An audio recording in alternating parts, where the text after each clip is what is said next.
आप लोगों को पता है कि ये जो बलि का प्रथा है, ना ये ब्राह्मणों में रहा, ना वैश्यों में, ना शूद्रों में। बीच के जो क्षत्रिय थे उनको बलि अनिवार्य कर दिया गया। क्यों? इसको पहले समझना होगा। सृष्टि के आदि में बलि कुछ भी नहीं था, बिल्कुल नहीं था। जब वैदिक काल था तो बिल्कुल ही बलि प्रथा नहीं थी। और जब त्रेता युग आया, सतयुग में तो था नहीं, और जब त्रेता युग आया तो फिर रावण अपने आप को असुर कहने लगा, जबकि वो ब्राह्मण पुत्र है। ब्रह्मा जी के पुत्र पुलत्स्य ऋषि, और पुलत्स्य ऋषि के पुत्र विश्रवा, और विश्रवा के पुत्र ये रावण। तो एक तरह से सोचिए वो ब्राह्मण पुत्र है, पुलत्स्य ऋषि का वंशज है।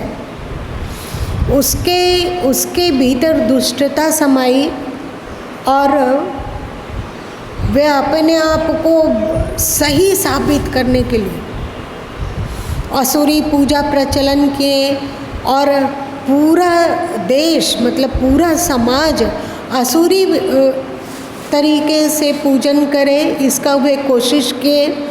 इसलिए जहाँ भी उनको पता होता है कि वहाँ ऋषि लोग यज्ञ कर रहे हैं तो वो वहाँ चला जाता और यज्ञ कुंड में मांस, लहू इत्यादि को डाल देता। नाखून, बाल, हड्डी फेंक देता हवन कुंड में। इस तरह से यज्ञ अपवित्र हो जाया करता था।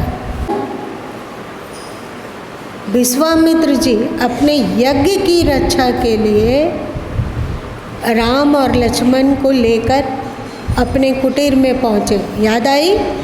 हाँ।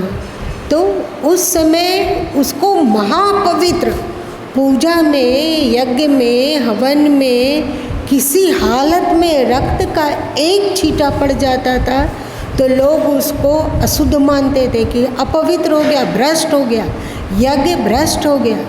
इसलिए यज्ञ की रक्षा के लिए राम लक्ष्मण को विश्वामित्र जी लेकर आए और यज्ञ की रक्षा हेतु वे चारों ओर घूम घूम कर पहरा देने लगे राम लक्ष्मण।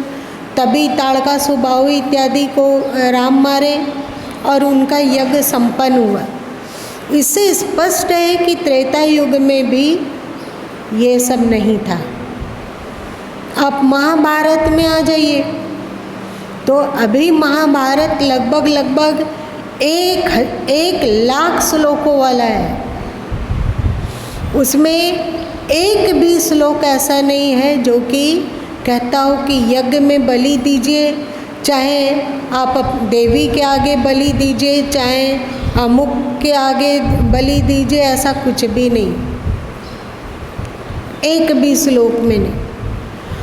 उपनिषद है तो किसी उपनिषद में इसकी चर्चा नहीं आती है। हिंदुओं के 6 दर्शन हैं। कौन कौन है?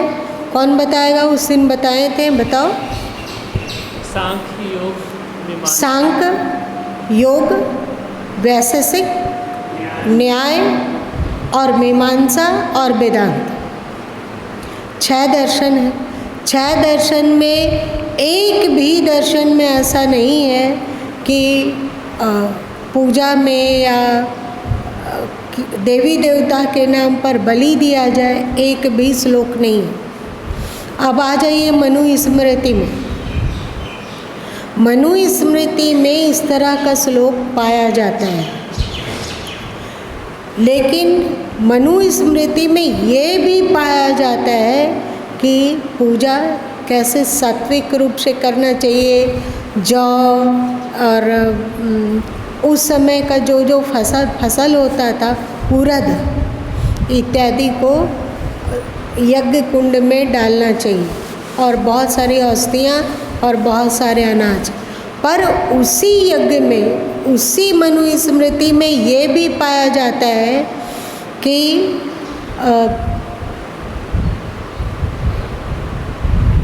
देवताओं के लिए दिया गया बलि मतलब हत्या, वो हत्या नहीं है। आप मांस को ना खाना अनंत फल देने वाला है, पर मांस खाना जो है तो वे देवताओं को चढ़ा के खाएं, ऐसा है मनुस्मृति में। लेकिन जब उसका श्लोक का भाषा आप देखिएगा, एक जगह है कि किसी हालत में अध्यात्म धर्म के नाम पर हिंसा नहीं होनी चाहिए। एक में है कि आप बलि दे सकते हैं देवताओं के नाम पर। एक जगह है कि मांसाहार की बात ही नहीं है। ये उन लोगों ने कल्पना भी नहीं किया था कि आने वाले समय में मांस भक्षण का इतना प्रचलन चलेगा, इसका उन्होंने कल्पना ही नहीं किया। इसलिए इसको बहुत अधिक बल देकर नहीं लिखा। मनुष्य का आहार कैसा होना चाहिए तो इसकी चर्चा करी। उसके बाद जब दोनों का भाषा मिलाइएगा तो ये जो बलि वाला भाषा है अथवा मांसाहार वाला भाषा है, और वो जो सात्विक पूजा का वर्णन है और हर हालत में सात्विक भोजन खाने का उपदेश है, उन दोनों के श्लोक का भाषा अलग है। एक तो थोड़ा पुरातन संस्कृत है और एक बिल्कुल अभी आधुनिक संस्कृत है जो लगभग 300, 400, 500 साल से प्रचलित है।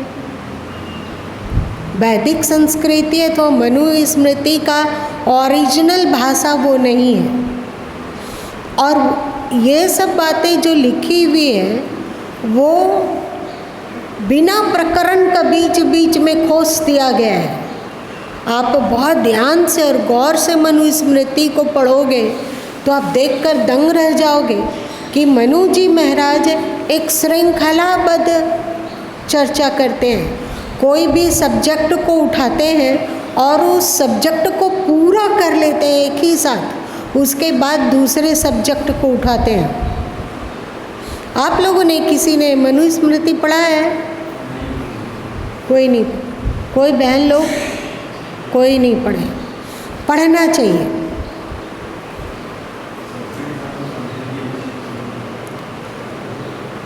एक सब्जेक्ट को उठाया, उन्होंने उसका समर्थन किया अथवा जो कहना है उसके बारे में कहा। उसके बाद जब वो पूरा हो गया सब्जेक्ट, तब वे दूसरा सब्जेक्ट उठाते हैं और दूसरा सब्जेक्ट उठाते हैं तो उस सब्जेक्ट को फिर से पूरा कर लेते हैं, पूरा बढ़िया से कह देते हैं, तो उसके बाद तीसरा सब्जेक्ट उठाते हैं।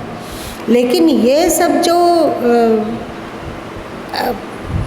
मांस भक्षण अथवा देवताओं के नाम पर हत्या, ये सब कहीं कहीं बीच बीच में खोसा हुआ है। मेरी बात आप लोगों ने समझा? वो सब्जेक्ट के अनुसार नहीं है, वहाँ बात हो रही है किसी और बात की, वहाँ चर्चा की जा रही है कुछ और बीच में ही 5-6 श्लोक ये खोसा हुआ है। और यदि उन श्लोकों को जो कि खोसा हुआ है हटा देते हैं तो आगे का सब्जेक्ट और जो उसके बाद का छूटा हुआ सब्जेक्ट है वो सिलसिलावार पूरा हो जाता है। तो ये खोसा हुआ है। हम लोगों को विभ्रमित करने के लिए खोस दिया गया। ना सतयुग में बलि प्रथा रहा है, ना मांसाहार है।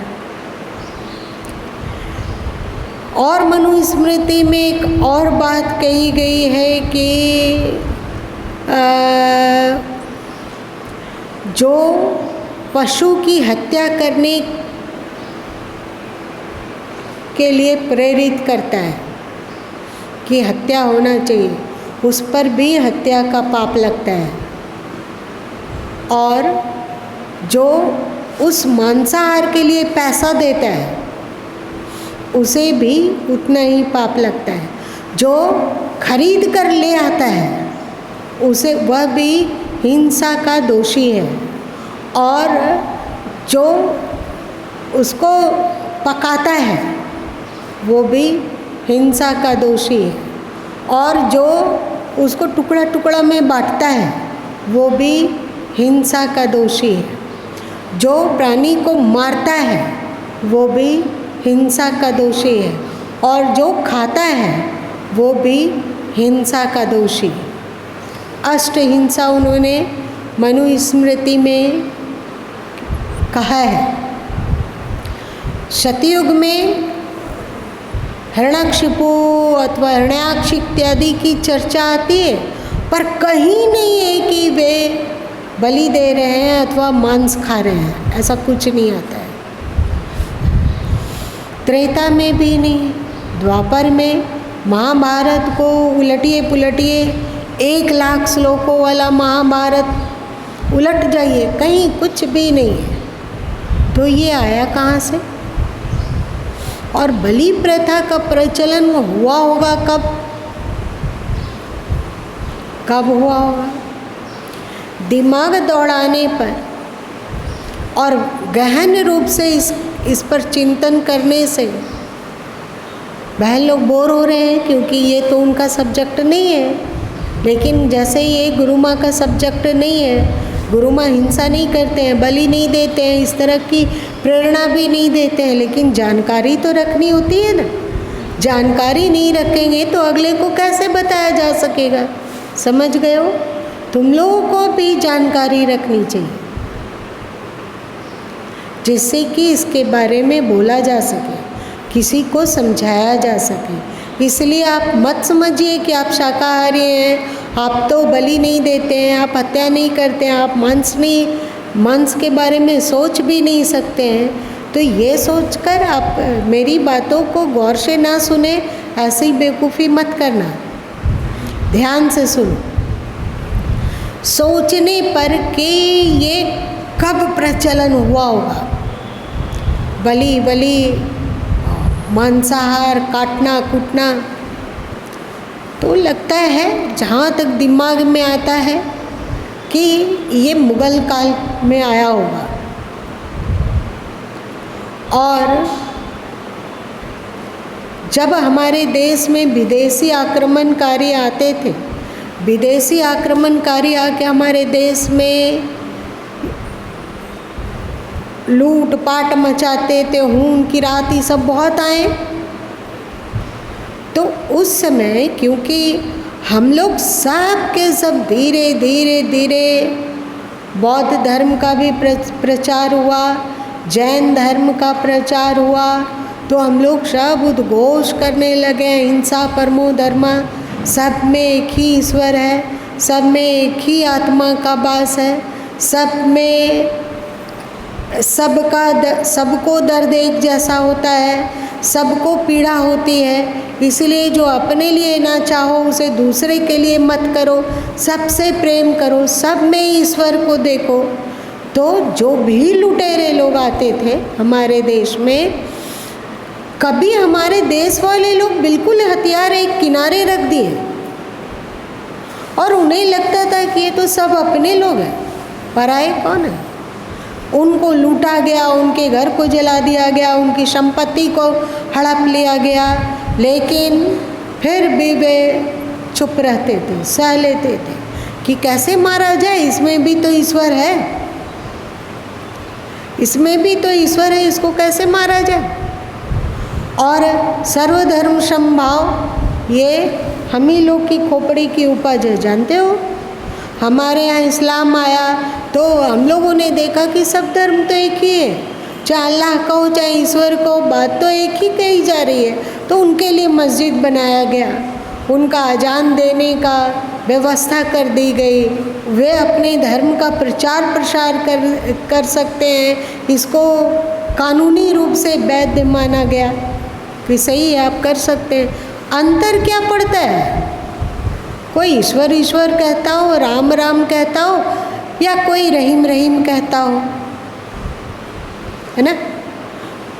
हम लोग बोलते हैं हम मनु के संतान हैं, वे लोग बोलते हैं वे नूह के संतान हैं। हर जगह क्या है, एक ही बात है, भाषा अलग है, सब कुछ एक है। हम ईश्वर बोलते हैं वो अल्लाह बोलता है, हम राम बोलते हैं वो रहीम बोलता है, हम लोग तीर्थ करते हैं, वे जियारत करते हैं, बात एक ही है। हम माला जपते हैं, वे तस्बीह जपते हैं, बात एक ही है। हम धूप जलाते हैं, वे लोबान जलाते हैं, एक ही बात है, सब तो एक ही है। अंतर कहाँ है? खुले आ जाओ, सब अपने, सब सगे हैं, सबको गले लगाया। ईसाई लोग जब आए, पहले डच लोग आए और डच के साथ ही ईसाई लोग हमारे देश में प्रवेश किए, तो हमारे हिंदू भाइयों ने उसके लिए चर्च बनवाया अपने खर्च से और उसे धर्म प्रचार प्रसार करने की छूट दे दी। और एक बात है कि केरला के आसपास एक राजा था और वो मस्जिद बनवाया, पहला मुस्लिम इस्लाम जब आया, और फिर स्वयं भी इस्लाम धर्म स्वीकार कर लिया, प्रभावित होकर आसपास की जनता में इस्लाम का एकदम फैल गया। एक ही बात है, वो ईश्वर ईश्वर कर रहा है, हमें अल्लाह अल्लाह करना है। इसमें 5 बार हम अल्लाह की इबादत करेंगे। इस तरह होते होते हम लोग बिल्कुल क्लीब और बुद्धिहीन हो गए थे। तो जो देश रक्षक लोग थे, जो देश के प्रति प्रेमवान थे, उन्हें लगा कि ये तो बिल्कुल खतरे में है, हमारी संस्कृति, हमारा सनातन धर्म, हमारी व्यवस्था सब कुछ नष्ट हो जाएगा, कुछ भी बचने वाला नहीं है, कुछ भी नहीं है। आप वेद में देखिएगा तो वहाँ पर विष्णु पूजा आता है, वहाँ शिव पूजा है, इसकी चर्चा रुद्र कह के किया गया है। शिव शब्द तो बहुत नहीं है, पर रुद्र कह के चर्चा मिलता है वेद में। और वेदों में विष्णु शब्द, त्रिचक्रम इत्यादि की बातें मिलती है, पर देवी भवानी दुर्गा की बात नहीं है, नहीं है। तो जब हमारे देश में देश के शत्रु हावी होने लगे, तो यहाँ के जो शुभचिंतक थे, उन्होंने सोचा कि यदि इसी तरह की स्थिति रहेगी तो सनातन धर्म तो बिल्कुल ही विलुप्त हो जाएगा। ये सभी मूर्ख लोग चिल्लाते रहेंगे, अहिंसा परमो धर्म, अहिंसा परमो धर्म। बड़े बड़े मंदिरों को लूटा जाने लगा, वहाँ के जितनी संपदा थी सबको लूट कर वे ले जाने लग गए।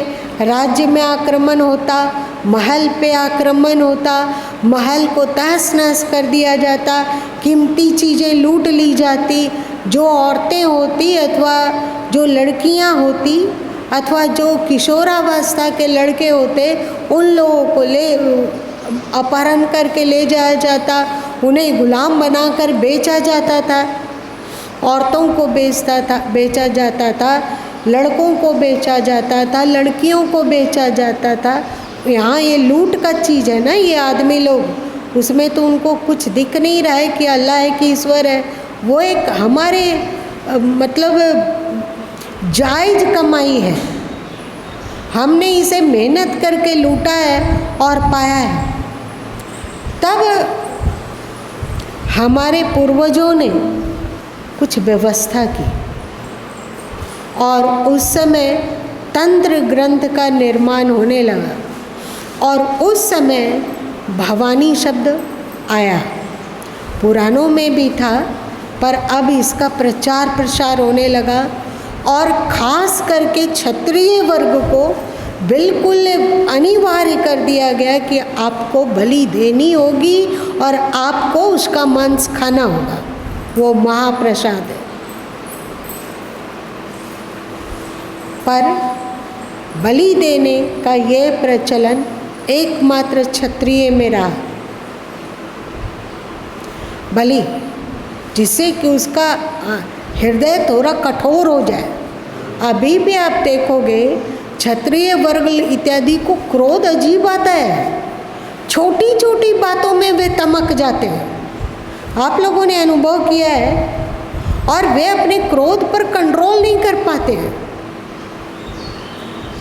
किसी बात में लड़ाई झगड़ा हो तो पहले ही लोग पूछ लेता है कि कौन है जो ये सब अड़चन कर रहा है। तो वो कह दे कि वो कोई राजपूत है, अथवा कोई बाभन है, अथवा कोई भूमिहार है। तो लोग कहते हैं कि देखो कि अच्छा है कि सुलट लो और वहाँ से हट जाओ। ऐसा होता है क्या?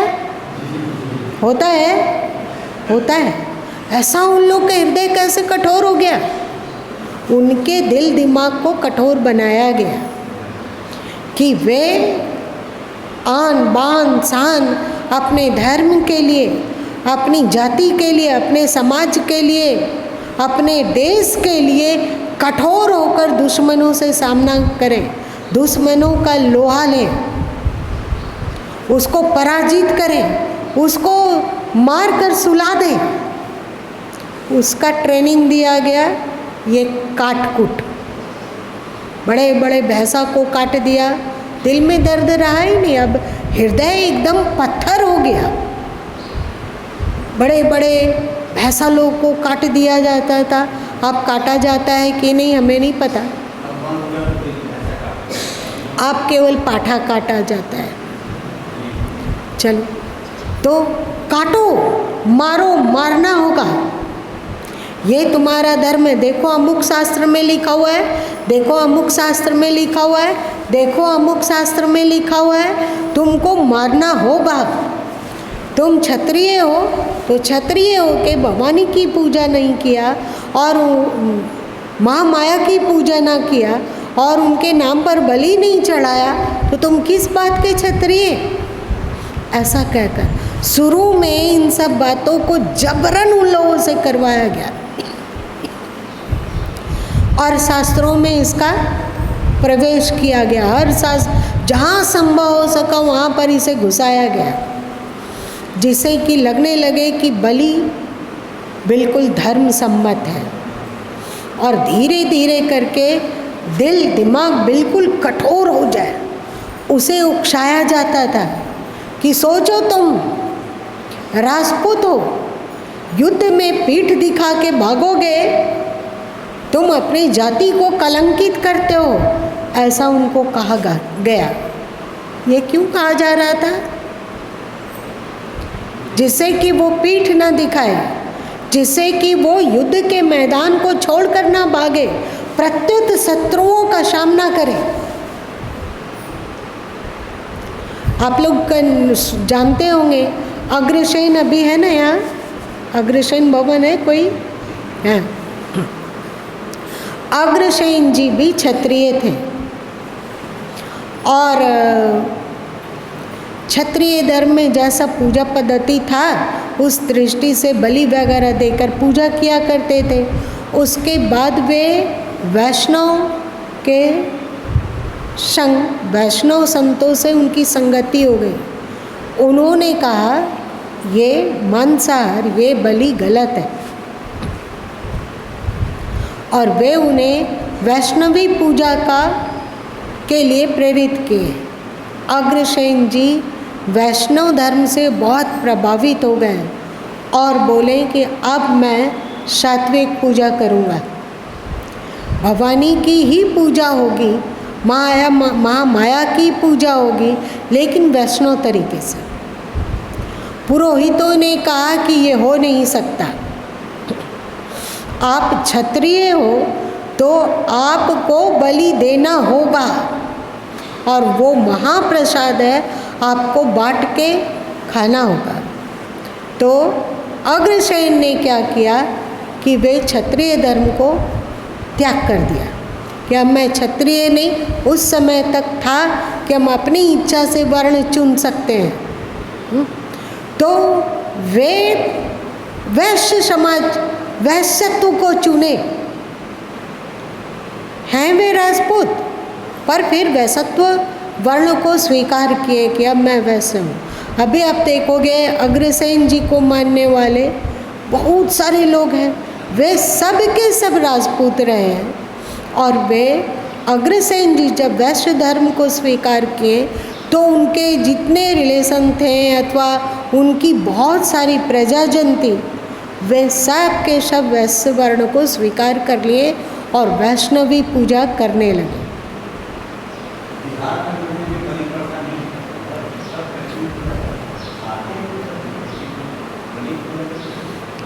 खैर,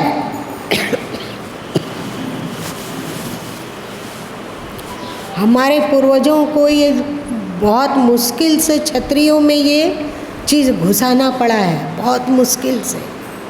उनका क्रोध इसलिए क्योंकि उनको पहले उनके पूर्वजों को छोटी छोटी बात में उकसाया जाता था, जिससे कि वो जुझारू बन सके और देश के दुश्मनों का बिल्कुल सामना कर सके डटक कर। उनके अंदर में दया, करुणा, प्रेम, अपनापन हो ही नहीं। छोटी छोटी बातों में मार काट की बात उनको सोचाने लग जाए, इसके लिए कोशिश की गई।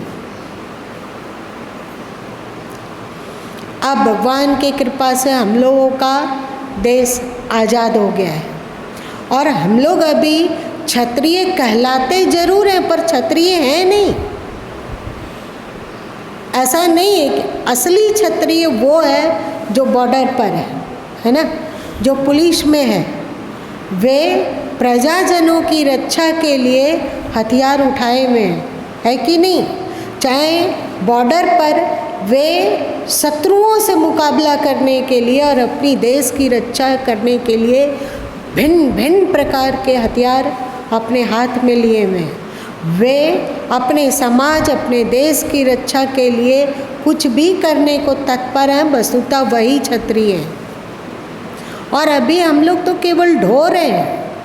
अब उन लोगों को फिर से समझाते हैं संत कि अरे बुद्धू, जो होने का था हो गया, जब इसकी ज़रूरत थी तो ठीक है किया, तुम्हारा हृदय कठोर बनाना था, हुआ। अब कठोरता को त्याग करो, क्योंकि अब तुम क्षत्रिय कहलाते हुए भी क्षत्रिय नहीं हो। रक्षा का दायित्व हम लोगों पर है क्या? कुछ नहीं है। हम लोग केवल अभी अपना परिवार, अपने बच्चे, अपना जीवन और अपने रिश्तेदार इतने ही को जानते हैं। इसी के लिए सोचते हैं, इसी के लिए बोलते हैं, इसी के लिए कुछ करते हैं, समाज के लिए कुछ नहीं कर रहे हैं। तो हम लोग क्षत्रिय नहीं हैं। और अब हृदय को कठोर और क्रूर बनाने का कोई औचित्य भी नहीं है, क्योंकि तुम कोई बॉर्डर पर नहीं हो। तो अब संत लोग फिर से कहते हैं कि अरे भाई, ठीक है कि पहले बलि प्रथा था और दिमाग में देवी पूजा को भरा गया, देवी के नाम पर बलि, पहले शंकर के नाम पर, विष्णु के नाम पर, गणेश जी के नाम पर, अथवा कार्तिक के नाम पर, अथवा सरस्वती जी के नाम पर, अथवा सूर्य के नाम पर कभी बलि नहीं होता था, केवल देवी के नाम पर। तो उसे बनाया गया, लेकिन जिस लिए बनाया गया था वो काम पूरा हो गया। अब चाहिए मानवोचित प्रेम, करुणा, वो हम लोगों की क्रूरता और कठोरता अब कहाँ निकलने लग गई? क्योंकि हमें बलि के द्वारा हम कठोर, उग्र और क्रूर बन जाते हैं। तो हम लोग इस क्रूरता का कहाँ अप्लाई करते हैं, कहाँ करते हैं? आपस में भाई भाई में झगड़ा हो रहा है, भतीजा चाचा में झगड़ा हो रहा है, आपस में ये एकदम छोटी छोटी बातों में आग बबूला, सुनने को तैयार नहीं है कोई किसी का। अपने समाज है तो अपने रिश्तेदारों में तो होता ही है, पड़ोस से झगड़ा, सब अपने लोग हैं। कोई भी अन्याय वाली बात बोले और फिर उसको मानना होगा, और नहीं मानोगे तो फिर मज़ा चखा देंगे। वो अपने भाई हैं, चाहे अपने रिलेटिव हो, चाहे वो वैश्य हो, चाहे वो ब्राह्मण हो, चाहे वो शूद्र हो, हैं तो सब अपने ही। अब उनकी क्रूरता निकलती है इन्हीं में। बेमतलब लड़ गए, हम कुछ नहीं सह सकते हैं, हम सहने को तैयार नहीं हैं, हमारे साथ कोई ऐसो दो बात बोलेगा तो हम उसको चखा देंगे मज़ा, हम सहने वाले नहीं हैं, हमारे में अपना स्वाभिमान है। होता है या नहीं होता है? धीरे से बोल रहे हो फौजी जी। अब दादागिरी किस पर? अपने लोगों पर, अपने लोगों में। हाँ, वे यदि फौज में जाते हो तो सोच सकते हैं कि बलि देना चाहिए या नहीं। उस समय भी वे, अब उनका मन और दिल दिमाग कठोर हो चुका और वे इस अक्ल को पा चुके हैं कि देश के शत्रुओं को क्षमा नहीं किया जाना चाहिए। इसलिए ये बुद्धि अब उनकी विकसित हो गई है। इसलिए अब क्षत्रिय वर्ण को भी बलि देने का कोई औचित्य नहीं है। और एक बात देखेंगे कि जो जितना ज़्यादा मांसाहार लेता है वो उतना ज़्यादा क्रूर बनता जाता है। अभी आप कहते हैं कि दुनिया में, पूरा संसार में आतंक का झंडा लहरा रहा है इस्लाम। यदि इस्लाम से उसका मांसाहार को हटा दिया जाए, ये बलि, कुर्बानी और मांसाहार को हटा दिया जाए, देखिएगा 10 साल, 15 साल, 20 साल होते होते उनकी उग्रता ठंडी हो जाएगी। वे अभी जो असुर की तरह तलवार लेकर किसी भी बात पर दौड़ते फिरते हैं, कभी किसी को इस्लाम के झंडे तले लाने के लिए, कभी काफिर को दंडित करने के लिए, कभी कुरान के नाम पर, कभी पैगंबर के नाम पर, कभी हदीस के नाम पर, कभी कुछ के नाम पर दूसरे पर आक्रमण, अटैक, उसका मंदिर तोड़ दो, उसका मंदिर ध्वंस कर दो, वहाँ मारकाट फैला दो, वहाँ औरतों और बेटियों को अपहरण करके ले जाओ। ये जरा करुणा नहीं, महाहृदयहीन। उनके लिए औरतें बिल्कुल खाने पीने की चीज़ जैसी है, उसका वे इस्तेमाल करते हैं। औरतों को कोई अधिकार नहीं है वहाँ। ये सब क्रूरता का कारण कहाँ है? क्रूरता का कारण उनकी हत्या करने की प्रवृत्ति में। उन्हें यदि रोक दिया जाए, काट कूट और मांस का इस तरह से एकदम बिल्कुल, पुरातन काल में जो राम समय में जिसे आप असुर कहते थे, वे बिल्कुल असुर ही हैं, धरती के असुर। और ऐसा बने कैसे? वे भी इंसान है भाई, उसमें भी ईश्वर का वास है, उसमें भी पवित्र आत्मा है, तो वे बन ऐसे कैसे गए? पैगंबर जी ने एक बहुत चालाकी का काम किया, हत्या। जो आपको नहीं मानता है वो काफिर है, उसको काट डालो।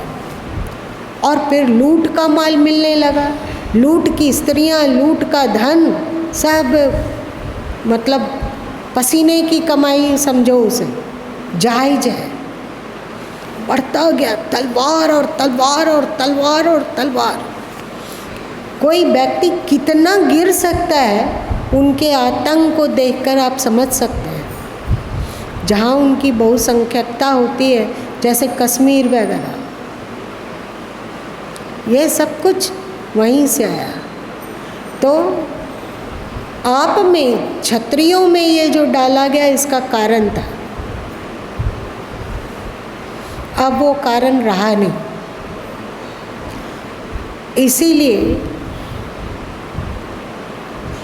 इसलिए इसका औचित्य नहीं। अब ऐसो संत लोग फिर से पुकारने लग गए हैं, चिल्लाने लग गए हैं, कह रहे भाई तुम घर में रहते हो, तुम दादागिरी करो, ये उचित नहीं है, सब तुम्हारे अपने हैं, चाहे वो नाई हो, चाहे धोबी हो, चाहे मोची हो, चाहे रविदास हो, चाहे दुसाद हो, चाहे पासवान हो, सब तो अपने लोग हैं। हमारा और उसका गोत्र मिलता है भाई, गोत्र ढूंढ लीजिए।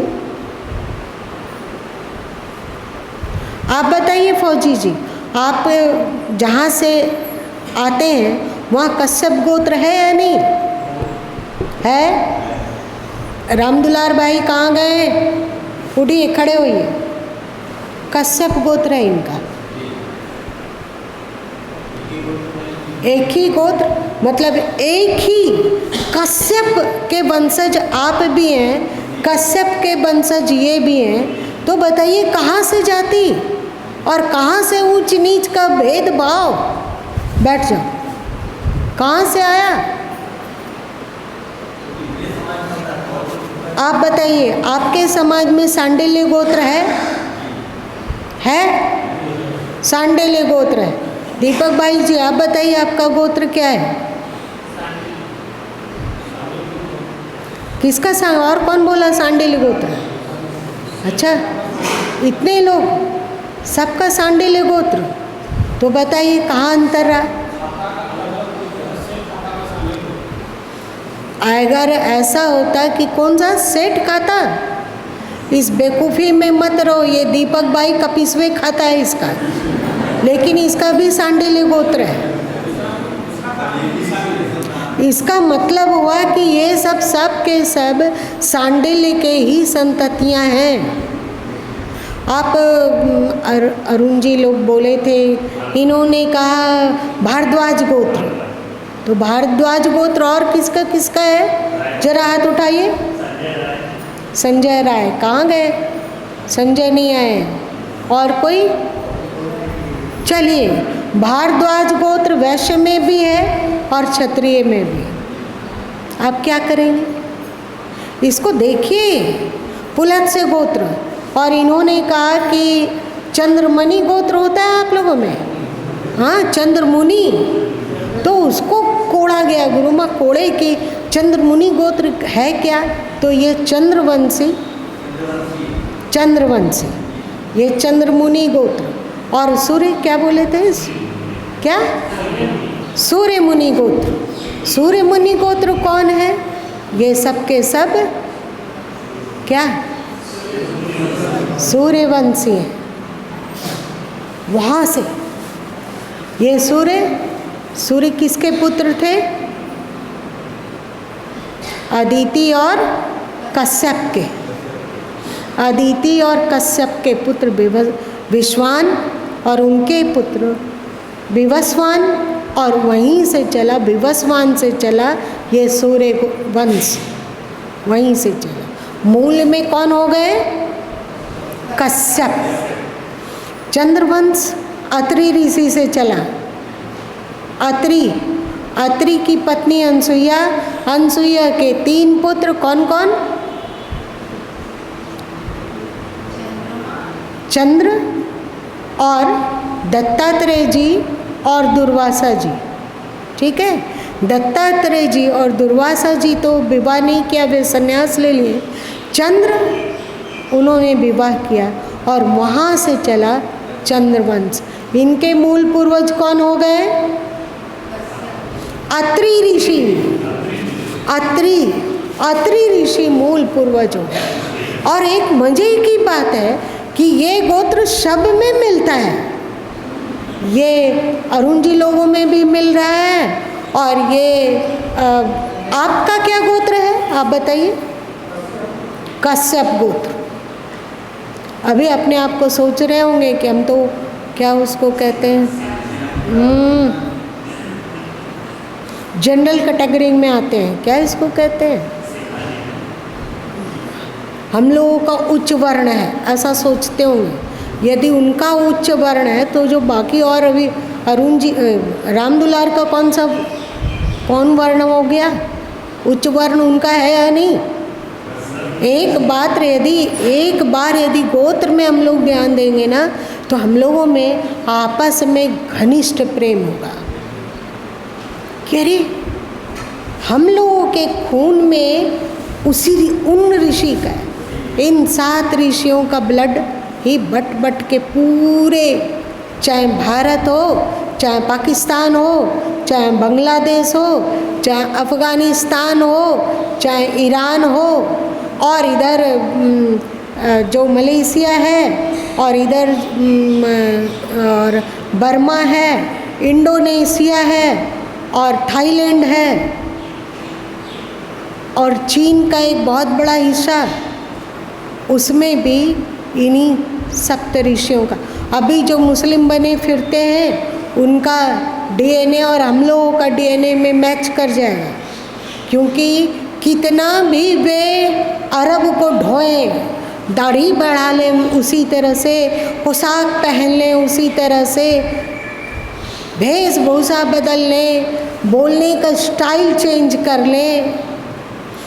हम लोग बोलते हैं पेड़ पौधा, वे कहेंगे दरख्त, है ना, लेकिन डीएनए कैसे बदलेंगे? देखिए संगति से कैसे वे क्या हो गए। तो हम लोग आपस में प्रेम से रह सकें, संगठित हो सकें, इसके लिए हम लोगों के अंतस को थोड़ा कोमल बनाना होगा। और कोमल बनाने के लिए, ढाई आकर प्रेम का प्रचार करने के लिए हम लोगों को शाकाहार अपनाना होगा। अब ये बलि इत्यादि और मांसाहार का जमाना लद गया और अब हम लोगों की बुद्धि ऐसी हो गई है कि हम भले ही विशुद्धतम शाकाहारी हों और वैष्णव तरीके से पूजा ध्यान करते हों, लेकिन यदि जरूरत पड़ गया राष्ट्र के शत्रुओं से जूझने के लिए, तो आप सब जूझ सकते हो या हथियार डाल दोगे? तो अब जरूरत नहीं है, ये बलि और मांसाहार का जरूरत ही नहीं है। अब हम लोगों का डीएनए एकदम बिल्कुल बदल गया है। आप लोग टोपी वाले का कहानी सुने थे ना, कि एक टोपी वाला एक वृक्ष के नीचे सो गया, टोपी का गट्ठर रख के ऊपर में।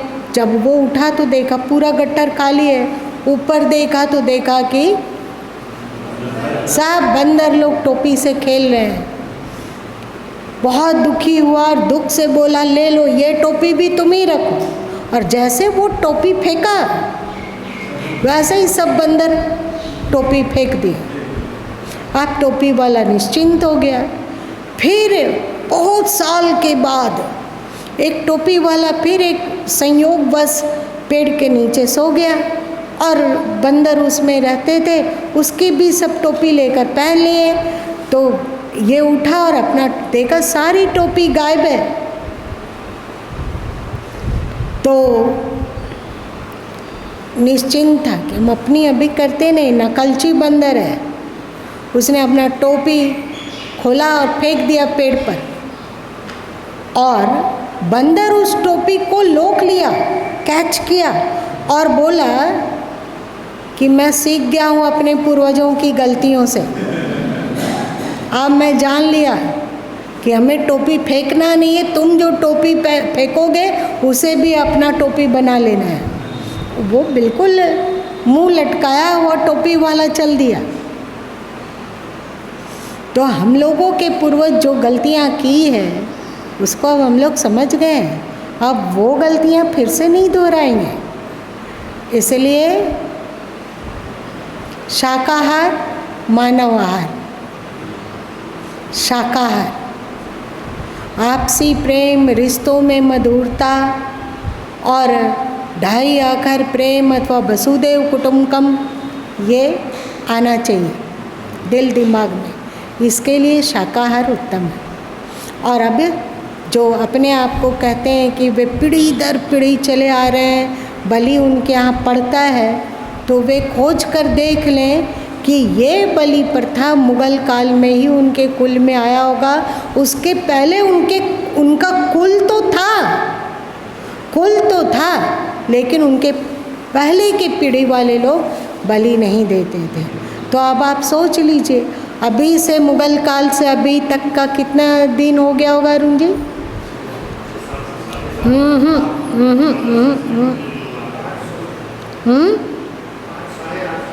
850-900 साल हुआ होगा। 950 साल में लगभग कितने पूर्वज हम लोग के हो गए होंगे? लगभग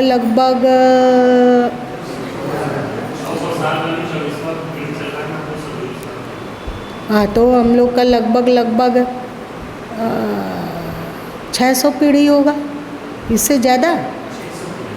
हाँ, अच्छा 30-35 पीढ़ी, 30-35 पीढ़ी से हमारे कुल खानदान में बलि पड़ रहा है।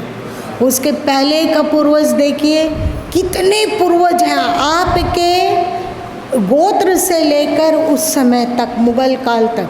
आप सोच सकते हैं कि कितने पूर्वज होंगे आपके, कितने पूर्वज होंगे। वे लोग बलि नहीं देते थे। इसलिए ये मत बोलिए कि हमारे पुरखे लोग से चल रहा है। ये पुरखे लोग थोड़ा दिन से 30-35 पीढ़ी, उसके पहले आप अपने पुरखों का खोज कीजिए इतिहास की, वे कैसे थे, क्या थे।